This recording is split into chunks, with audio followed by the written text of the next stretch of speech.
புதுச்சேரியில் விமலா என்ற தனியார் கல்லூரி பேராசிரியர் வீட்டில் தனியாக இருந்த அவரது மாமியாரை ஏமாற்றி வெளியே அனுப்பிய மர்ம நபர்கள் 43 பவுன் நகைகளை கொள்ளையடித்துச் சென்றுள்ளனர்.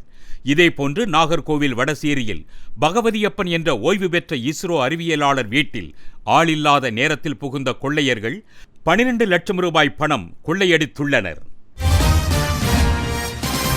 உடுமலைப்பேட்டை அருகே தாராபுரத்தில் புனித ஞான பிரகாசியார் தேவாலயத்தின் 171வது ஆண்டு தேர் திருவிழா நடைபெற்றது.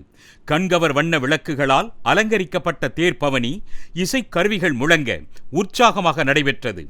171 ஆண்டுகளாக இந்த விழா சிறப்புற நடைபெற காரணம் புனித ஞான பிரகாசியார் இறைமகன் இயேசுவிடமிருந்து அருளை பெற்றுக் கொடுக்கிறார். தாரை மண்ணில் வாழ்கின்ற கத்தோலிக்க கிறிஸ்தவர்கள், பழமையானவர்கள், பாரம்பரியம் மிக்கவர்கள் இன்று விழா மகிழ்ச்சியோடு கொண்டாடப்படுகிறது என்றால் அவர்கள் ஒவ்வொருவரினுடைய ஒத்துழைப்பு.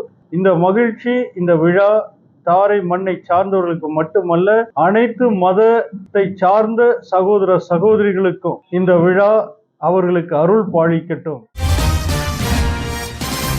திருவள்ளூரை அடுத்த மணவாள நகரில் தமிழ்நாடு தொடக்க கல்வி ஆசிரியர் இயக்கங்களின் கூட்டு நடவடிக்கை குழு சார்பில் போராட்ட ஆயத்த மாநாடு நடைபெற்றது. 31 அம்ச கோரிக்கைகளை வலியுறுத்தி சென்னை பள்ளி கல்வித்துறை அலுவலகத்தை 3 நாட்கள் முற்றுகையிடுவது குறித்து இதில் ஆலோசிக்கப்பட்டது. ஒத்துக்கொண்ட மாண்புமிகு பள்ளி கல்வி அமைச்சர் ஏற்றுக்கொண்ட 12 அம்ச கோரிக்கையை நிறைவேற்றிட வேண்டும் என்று உள்ளிட்ட 31 அம்ச கோரிக்கைகளை நாங்கள் இன்று ஆயத்த மாநாட்டிலே பேசி வருகிறோம். எனவே மாண்புமிகு தமிழ்நாட்டு முதலமைச்சர் இது தலையிட்டு இந்த கோரிக்கையை கிட்டத்தட்ட 243 ரத்து செய்கின்ற நிலையிலே அரசு முன்வர வேண்டும். இதற்கான பேச்சுவார்த்தையை நாளைக்கு அழைத்திருக்கிறார்கள். ஆனால் அந்த பேச்சுவார்த்தையிலும் இந்த கோரிக்கை நிறைவேற்றவில்லை என்று சொன்னால் போராட்டம் தொடரும் என்ற முடிவோடு தான் நாங்கள் இருக்கிறோம்.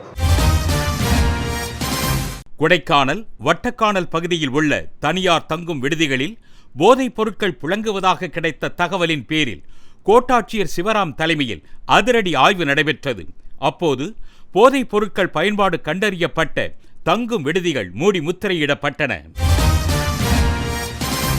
17 வயதுக்கு உட்பட்ட பள்ளி மாணவர்களுக்கான தென்மண்டல ஹாக்கி போட்டி கோவில்பட்டியில் நடைபெற்றது. இதில் நெல்லை விளையாட்டு விடுதி அணி வாகையர் பட்டத்தையும், கோவில்பட்டி வஉசி அரசு பள்ளி அணி 2வது இடத்தையும் கைப்பற்றின. ராமநாதபுரம் மாவட்டம் தொண்டி அருகே மீன்பிடித்துக் கொண்டிருந்த மீனவர்களின் வலையில் கடல் பசு சிக்கியது. பாதுகாக்கப்பட்ட உயிரினமாக அறிவிக்கப்பட்ட கடல் பசு சிக்கியதால் கடற்கரை காவல் நிலையத்திற்கு மீனவர்கள் தகவல் அளித்தனர். இதையடுத்து வலையில் சிக்கியிருந்த கடல் பசு மீட்கப்பட்டு பாதுகாப்புடன் கடலில் விடப்பட்டது.